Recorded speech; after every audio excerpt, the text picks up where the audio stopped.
எங்க மடத்துல வந்து ஏன் வந்து கையில குடுக்கலன்னு சொல்லி எல்லாரும் கேட்பாங்க. சில பேட்டிலாம் நான் பார்த்துருக்கேன். தொடுவது வழக்கம் கிடையாது காஞ்சி மடத்த பொறுத்தவரைக்கும். அடுத்தவனை தொட்டு ஆசீர்வாதம் பண்ணக்கூடிய வழக்கம் எங்களுக்கு கிடையாது. அதனால எங்களுடைய பெரியவர்கள் வந்து தொடவலியே தவிர அத்தனை பேரையும் அரவணைத்தார்கள். அது ஏன் கட்டிப்பிடித்து தூக்கி தூக்கி போடுறாங்கன்னு ஒரு விமர்சனம் வருது இல்லையா? கல்கண்டோ, குங்குமமோ தூக்கி போடுவாங்க. இந்த கொரோனா காலத்துல நீ தொடக்கூடாதுன்னு சொல்லி சொன்னால, அத ஏத்துக்கிட்டீல. அது மாரி எதற்கு தொடணும்? நான் ஏன் உங்கள தொடணும்? நீங்க ஏன் என்ன தொடணும்? இப்ப நம்ம கட்டி பிடிச்சா தான் நம்ம பேட்டி எடுத்த மாரி ஆயிடாதா? இல்ல இந்த சிச்சுவேஷன் வேற. இந்த சிச்சுவேஷன் தான் அங்கேயும் எல்லா இடத்துலயும்.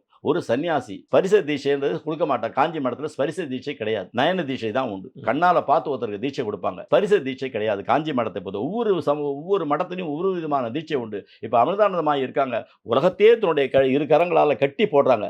அது அவங்களுடைய பாரம்பரியம், அவங்களுடைய வழக்கம். நம்ம காஞ்சி மடத்துல ஸ்பரிச தீட்சை கிடையாது. நீ ஏன் அவர தொடலன்னு கேட்டா, கொரோனா காலத்திலேயே ஒருத்தர தொட வேணாம்னு டாக்டர் சொன்னான். அதே மாரி தான் எங்க மடத்த பொறுத்தவரைக்கும் யாரையும் தொட மாட்டாங்க. தன்னுடைய சீடனையே தொட மாட்டாங்க. சரி சில பேர் சமமா உட்கார்றாங்க, சில பேர் கீழ உட்கார்றாங்களே அது இல்ல, என்ன? இல்ல, இல்ல. நீங்க வேற. இளையராஜாவ பக்கத்தால உட்கார சரிசமமான சீட்ல தான் உட்கார வச்சாங்க. அன்றைக்கு இருந்த சூழ்நிலை அங்க இருந்த அக்காமடேஷன் அங்க இருந்த அமைப்புல அன்னைக்கு யாரும் உட்காரல. ஜனாதிபதி அப்துல் கலாம் கீழ போய் உட்கார்ந்தாரு. அதனால அப்துல் கலாம் கீழ தாழ்ந்தவட்ட ஆயிட்டாரா உங்களுக்கு? இல்லையே.